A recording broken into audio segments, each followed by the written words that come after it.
So Creed 3 was directed by Michael B. Jordan, once again starring Michael B. Jordan and Tessa Thompson, with newcomer Jonathan Majors thrown in the mix. And when Donnie is now the heavyweight champion of the world, he decides to retire, and he's living a wonderful life with his wife, played by Tessa Thompson, as well as their new daughter. Meanwhile, an old friend of Donnie's, played by Jonathan Majors, gets out of prison and wants to become a boxer just like Donnie. However, when he starts showing off how strong he is, how tough he is, Donnie realizes he must stop him and try to get back in the ring and settle this once and for all. So Creed 3 was a movie I was looking forward to. I do really like the first two Creed movies, and I was definitely looking forward to this, not only because it was another entry in this franchise, but because Michael B. Jordan was directing it. It was his directorial debut.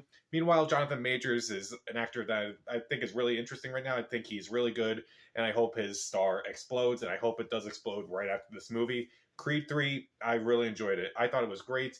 I do really like these movies, and I do really like this one. I don't know if I like it more than the other two, but I think I like it more than two. I'm not sure if I like it more than the first one, but I still really enjoyed it. So what works? The acting in particular. Michael B. Jordan, he's really good in the movie. I really liked his character in this movie.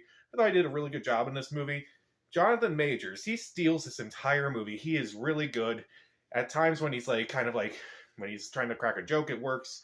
When he's like trying to be sincere, you buy into it. When he's tough, you're afraid of him. He's really good in this movie. And I think of all the Creed movies, he's probably the best villain in all these movies. And I do think he plays a better villain here than he did in Quantumania. Tessa Thompson's also good, even though I felt like her character didn't really get a whole lot to do in this movie.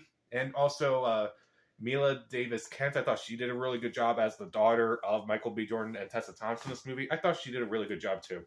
The fight scenes in this movie. Now, I mentioned that Creed 2 is a little bit more brutal with its fight scenes. The fight scenes in this movie are a lot more than the first movie. This is like, it's kind of like John Wick. Like, the action kind of just gets more and more intense with each new movie. With the Creed movies, the boxing just gets more and more intense. You can definitely feel it a lot more in this movie. You feel each punch, you feel their pain. It works. And I do think the themes in this movie are very interesting. How basically kind of what I got out of the movie is that, you know, how we see ourselves, we tend to view ourselves as like better than everyone else, and we have that need to feel like we need to show it, but it's okay that, just by being your best, you don't have to show it, but like just as long as you try to do good things, it actually is more effective. And how we kind of need to just let our issues, we kind of need to put our issues aside to just make things work. And I do think that's a really good message for the movie. At least it's kind of what I got away from it. I do think this is also a very emotional movie too. Like, there were a couple times in the first two Creed movies where it's like, okay, that's a nice sincere moment, but I didn't really feel any tears. This movie actually did feel tears at times, surprisingly. I didn't expect that from this movie. So any movie that can make me at least tear up, that's actually really good in my opinion, because rarely do I actually tear up in movies, especially these days. I do think Jordan's directing is very interesting. I do think he's kind of taken a lot from both of the directors of the first two Creed movies, Ryan Coogler and Stephen Cable Jr., like the intensity of the fights and the emotional component from the first movie. I do think, I am very interested to see if he winds up directing another movie or if he winds up directing Creed 4 after this.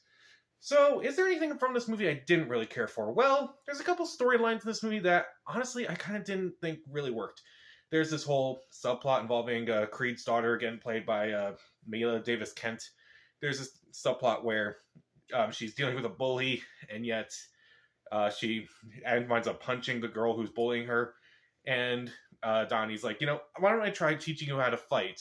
And it's kind of dropped even before the halfway mark. And I'm like, okay, why would you introduce that if you're not really going to develop that? Kind of like what you're trying to do with, like, what he's been doing with the first Creed movie, like Rocky was your mentor, and then you're going to be the mentor to your daughter.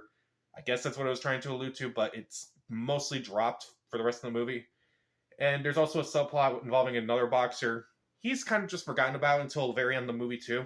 I'm like, okay, well, why introduce him? Why introduce his problems? And then kind of just drop it and just continue on the rest of the movie.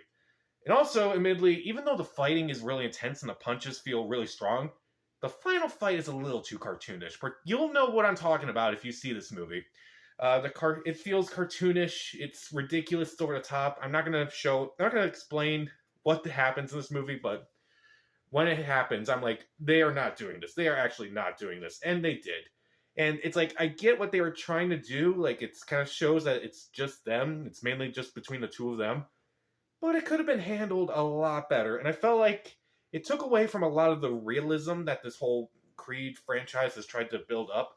I felt like when that final fight just started happening, it lost me a bit. Um, and as far as like, Rocky's not in this movie, honestly, I kind of didn't mind it too much. I felt like Rocky wouldn't have a lot to do. I feel like a lot of the lines that he would have been given to Wood Harris in this movie. He basically becomes the Rocky figure in this movie. He does an all right job. Nothing against Wood Harris or anything, but I don't really feel the absence of Rocky in this movie.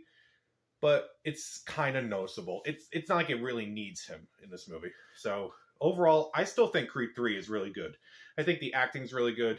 The fights are intense. They're really well done. I do think Jordan has a bright future directing.